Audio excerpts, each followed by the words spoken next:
السلام علیکم پیارے دوستو، مسلم شریف میں یہ روایت مشہور ہے کہ آپ صلی اللہ تعالی علیہ وسلم نے ارشاد فرمایا، اگر میں اپنے ماں باپ کو اس دنیا میں پاتا اور میں نماز عشاء کے فرض پڑھ رہا ہوتا تو کسی ایک کی آواز سن لیتا تو میں نماز چھوڑ کر انہیں لبیک کہتا۔ ایک مرتبہ حضرت علی رضی اللہ تعالی عنہ اپنے حجرے میں تشریف فرماتے کہ ایک بوڑھی عورت نے آ کر عرض کیا، اے امیر المومنین، میری دو ہی اولادیں ہیں، ایک بیٹا اور ایک بیٹی، وہ دونوں ہی نافرمان ہیں اور وہ دونوں اکثر ہی بیمار رہتے ہیں، اور میری بیٹی کا رشتہ لینے کے لیے کوئی تیار نہیں، نہ ہی میرے بیٹے کو کوئی رشتہ دینے کے لیے تیار ہے۔ ایسے میں کون سے کام میں کروں کہ اللہ تبارک و تعالیٰ کی طرف سے ان کی زندگی میں نفع اور مال و دولت میں برکت آ جائے، اور وہ میری نافرمانی بھی نہ کرے، اور میری اولاد کو اچھا رشتہ بھی مل جائے، اور وہ صحت مند بھی ہو جائے، اور میری نافرمانی بھی چھوڑ دے، کیونکہ میرا بیٹا اور میری بیٹی دونوں ہی نافرمان ہیں، میری نافرمانی کرتے رہتے ہیں۔ میں جو کچھ بھی ان سے کہتی ہوں میرا کہا نہیں مانتے، میرا بیٹا شراب اور دیگر گناہ بھی کرتا ہے، اور میری بیٹی بھی میرا کہا نہیں مانتی، وہ دونوں دین اسلام میں بالکل بھی دلچسپی نہیں رکھتے۔ اے امیر المومنین، مجھے کوئی ایسا عمل بتائیے جس سے میرا بیٹا اور میری بیٹی دونوں راہ راست پر آ جائے اور دین اسلام سے محبت کرنے لگے، اور میری نافرمانی بھی نہ کرے، اور ان کے رشتے بھی ہو جائے، اور دونوں تندرست رہنے لگے۔ اس بوڑھی عورت کی بات سن کر حضرت علی رضی اللہ تعالیٰ عنہ نے فرمایا، ماں باپ کے ایسے 5 عمل ہیں جن کی سزا ان کی اولاد کو ملتی ہے۔ وہ 5 عمل ایسے ہیں کہ جس سے اولاد کا تعلق جڑ جاتا ہے۔ وہ 5 عمل کون سے ہیں جاننے کے لیے آپ اس ویڈیو کو پورا ضرور دیکھیں، اور آپ سبھی بھائی بہنوں سے گزارش ہے کہ آپ لوگ اس ویڈیو کو لائک ضرور کیا کریں۔ پیارے دوستو، حضرت علی رضی اللہ تعالیٰ عنہ فرماتے ہیں کہ اگر ماں باپ یہ 5 عمل کرتے ہو تو ان عمل کی وجہ سے ان کی اولاد کو سزا ملتی ہے۔ وہ بوڑھی عورت کہنے لگی کہ اے امیر المومنین، وہ کون سے 5 عمل ہے جس کی وجہ سے ہماری اولادیں بیماری میں مبتلا، پریشانیوں میں، مصیبتوں میں اور دیگر مسائل میں مبتلا ہو جاتی ہے؟ حضرت علی رضی اللہ تعالیٰ عنہ نے فرمایا، جو ہم آپ کو بتاتے ہیں۔ نمبر 1، جس کے ماں باپ قرآن پاک پڑھے ہوئے ہو لیکن اپنے گھر میں تلاوت قرآن پاک نہ کرتے ہو تو ان کے گھروں میں بے برکتی نازل ہو جاتی ہے، اور شیطان کے چیلے اس گھر میں ڈیرا جما لیتے ہیں، اور شیطان کے چیلے اس ماں باپ کی اولاد کو بھٹکاتے رہتے ہیں، جس کی وجہ سے ان ماں باپ کی اولادیں بیمار رہنے لگتی ہیں، اور گھر میں لڑائی جھگڑے اور بے اعتمادی بڑھ جاتی ہے، جس کی وجہ سے ان کی اولادیں نافرمانی کرتی ہے۔ اس کے علاوہ دین اسلام سے بھی بھٹکنا شروع ہو جاتی ہے، کیونکہ قرآن پاک اللہ تبارک و تعالیٰ کی ایسی مقدس کتاب ہے کہ جس کے ایک ایک حرف کو پڑھنے والے کو اللہ تبارک و تعالیٰ 10 نیکیاں عطا فرماتا ہے۔ اس کے ساتھ ہی ہر 10 نیکیوں میں انسان کا مرتبہ، رتبہ بھی بلند کر دیا جاتا ہے، اور ہر اس نیکی کے بدلے میں اس کے گھر میں برکتیں، رحمتیں بھی عطا فرماتا ہے، جس کی وجہ سے ان ماں باپ کی اولادوں پر اثر پڑتا ہے، اور ان کی اولادوں سے بیماریاں اور مصیبتیں ختم ہو جاتی ہیں، اور وہ با حیا اور دین اسلام پر قائم رہتی ہے، اور اللہ تبارک و تعالیٰ ان اولادوں کی قسمت اپنے ایک فرشتے کے ذمے لگا دیتا ہے۔ وہ فرشتہ ان شیطانوں کے چیلوں کو بھگا دیتا ہے، اور ان کے گھر میں برکتیں اور رحمتیں اللہ تبارک و تعالیٰ کے فضل و کرم سے برستی رہتی ہے۔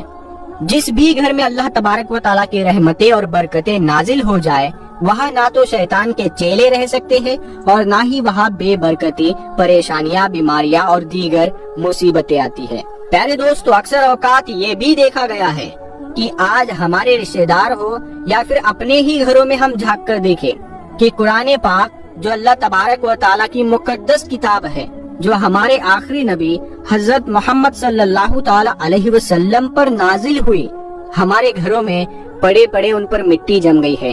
اور ہم قرآن پاک کی تلاوت بہت کم کرتے ہیں، حالانکہ ہمیں روزانہ قرآن کریم کی تلاوت کرنی چاہیے تاکہ ہمارے گھروں میں اللہ تبارک و تعالیٰ کی برکتیں اور رحمتیں نازل ہوتی رہے۔ جو ماں باپ قرآن کریم پڑھ کر بھی نہیں پڑھتے، تو ان کی اولاد بے حیا، بے شرم اور تنگ دست ہو جاتی ہے۔ لہٰذا ہر ماں باپ کو چاہیے کہ روزانہ اپنے گھروں میں قرآن کریم کی تلاوت کرے تاکہ اللہ تبارک و تعالیٰ کے فضل و کرم سے ان کی اولادیں نیک اور دین اسلام کے راستے پر چل پڑے۔ پیارے دوستو، اس کے بعد حضرت علی رضی اللہ تعالیٰ عنہ نے فرمایا،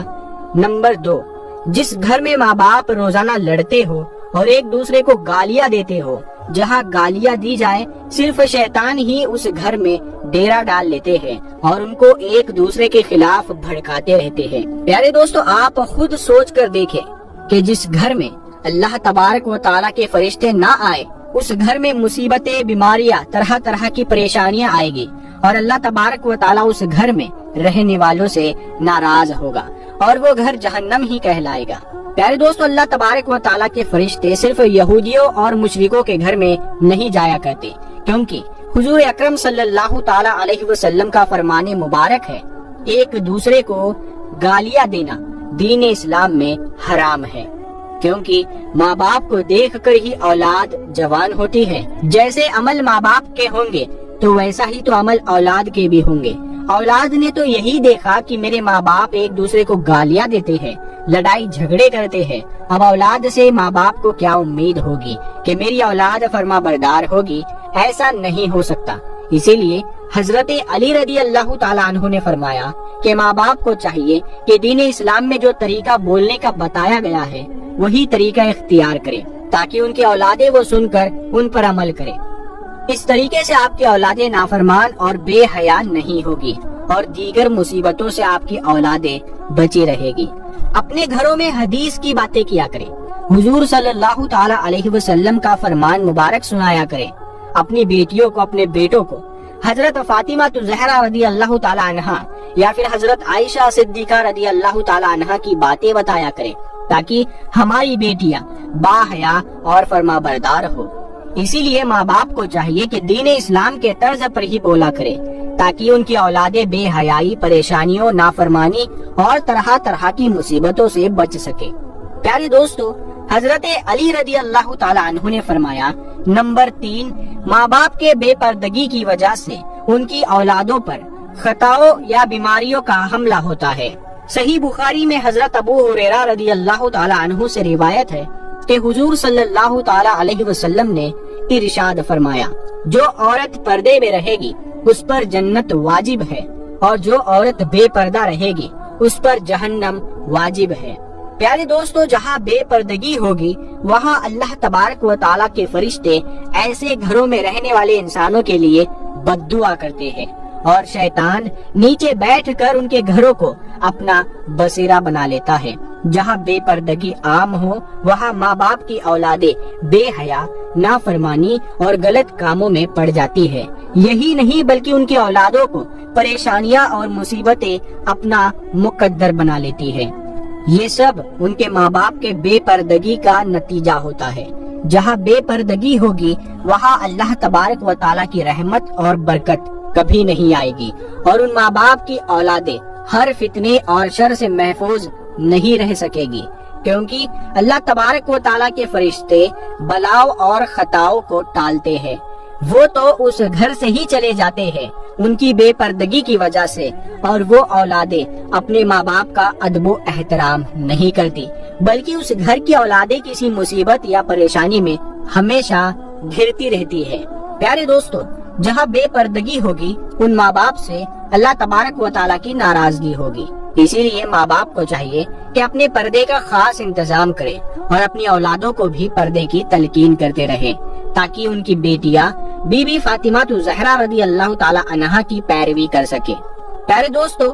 ہم سب نے یہ بات سن رکھی ہے کہ دنیا کہتی ہے کہ دل کا پردہ ہونا چاہیے۔ میری ماں بہنیں ذرا غور فرمائیں، آپ کا دل بی بی فاطمہ زہرا رضی اللہ تعالی عنہا سے تو کبھی مضبوط نہیں ہو سکتا۔ آپ کا پردہ تو بی بی فاطمہ زہرا رضی اللہ تعالی عنہا سے زیادہ کبھی نہیں ہو سکتا۔ ہم آپ کو بتا دیں بی بی فاطمہ زہرا کے پردے کا ایک واقعہ حدیث پاک میں ہے کہ بی بی فاطمہ کو حضور اکرم صلی اللہ تعالی علیہ وسلم شادی کے بعد اپنے گھر لے جا رہے تھے۔ آگے راستے میں ایک نابینا صحابی بیٹھے ہوئے تھے۔ اس کو دیکھ کر بی بی فاطمہ رضی اللہ تعالی عنہا نے اپنے چہرے مبارک پر